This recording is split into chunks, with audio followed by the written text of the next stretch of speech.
everyone, it's Lisa here. Welcome to another Hero Arts video. Today I'm going to show you how to make a cool basic gray style background, and I'm also going to show you how to watercolor with markers, all using stamps from the new BasicGrey Plumeria collection. I love this collection so much, it's really pretty. So to start, I just trimmed a Hero Arts Iris note card to 4 1/4 by 4 1/4 square. And then I got out my new favorite ink. This is the Mid-Tone ink in wet cement, and also the Pole. And this is really simple to look to get with these inks because they have a unique property of blending right into the paper. So you're just going to kind of tap this like lightly here and there, and you want to leave blotches, like leave some open space. And you'll see that instead of leaving lines, this ink just really seeps right into the paper and just looks beautiful.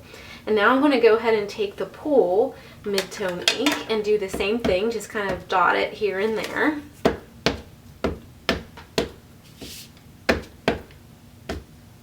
And maybe just a little bit more of the wet cement again.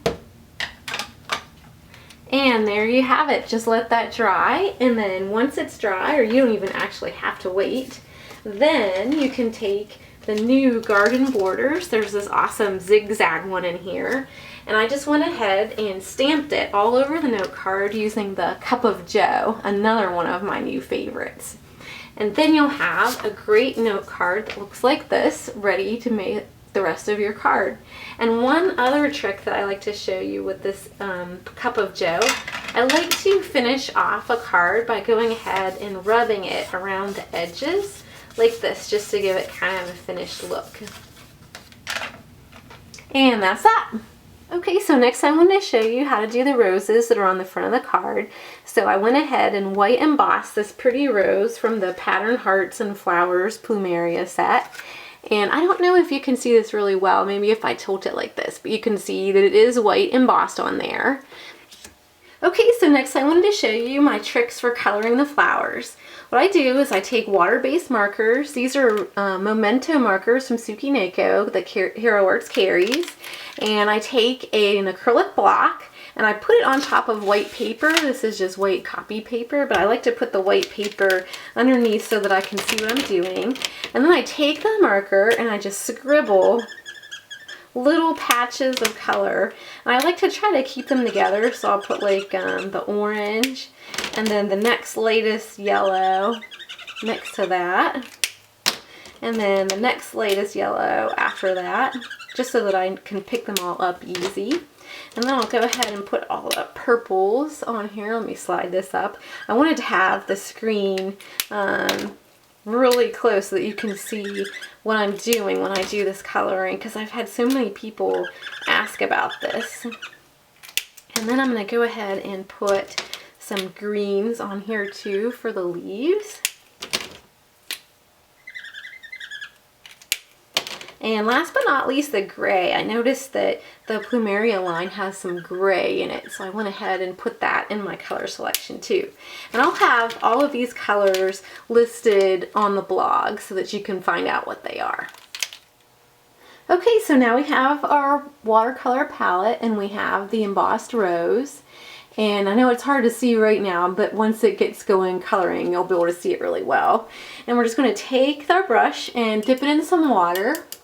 And then go ahead and pick up some of the color from the palette and just go ahead and start coloring petals. And when you look at the Plumeria line, you'll see that some of the roses in there have like gray and some of them have purple or yellow. So we're going to do a couple of each here. And when you're doing this, it's like really relaxing because there's not really anything right or wrong that you can do here. It's just like putting on color on top of color, and the shading kind of happens magically by itself. So here you can see it's starting to shade, and I've used up most of the lightest purple on here, so I'm just going to go ahead and take the marker and then just scribble on some more, and then get a little bit more water and keep on coloring. And one of my tips I always like to tell people too with this is you want to use a bigger brush than what you think, because that way it holds the color really well. Here you can see it's like it has a ton of color on it. And I think for the sake of time, I'm going to go ahead and finish coloring this rose, and I'll leave this record so it will show it to you. But I'm just going to keep on going, coloring petal by petal with the purples and the gray. This brighter purple I'm going to save for a different rose though. This doesn't really take that long to do actually, but this is like crazy fast.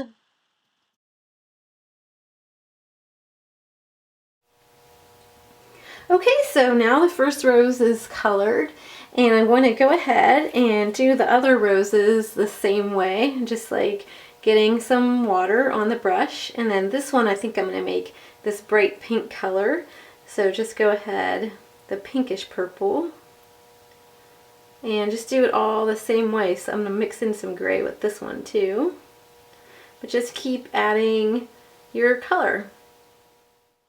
So here we go again in super fast motion. Go, go, go.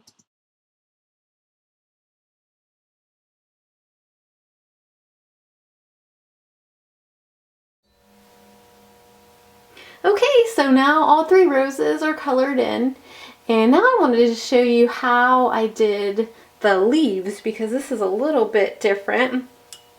So what you're going to do is, this blue is really, really super bright. So I'm going to want to tone it down a lot. I don't want this bright of color. So I'm just going to keep piling on water here. Lots of water. And then it kind of lightens it so it's not as dark. Like, I'll show you the difference. Here it is straight from the marker. And then let me rinse that off a little bit. And then so here's our lighter version. So you can see how much lighter that is. And what I'm going to do is, I noticed when I was looking at the Plumeria papers on the BasicGrey website, they're just beautiful.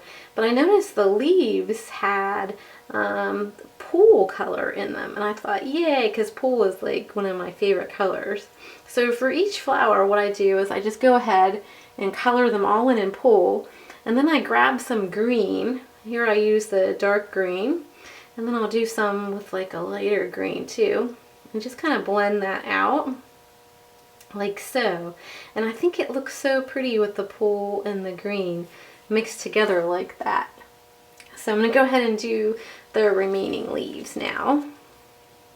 Alright, so there's all the leaves, and I noticed this little center part is open, and I think I want to kind of put some green in there. Oops, I got a little bit outside because my brush had too much water, but you can just go ahead and pat it. And then I see right here I missed a little bit of that petal, so I'm going to go back in with some orange here. And one other thing to notice too, I'm going to cover up some of this green with some more orange.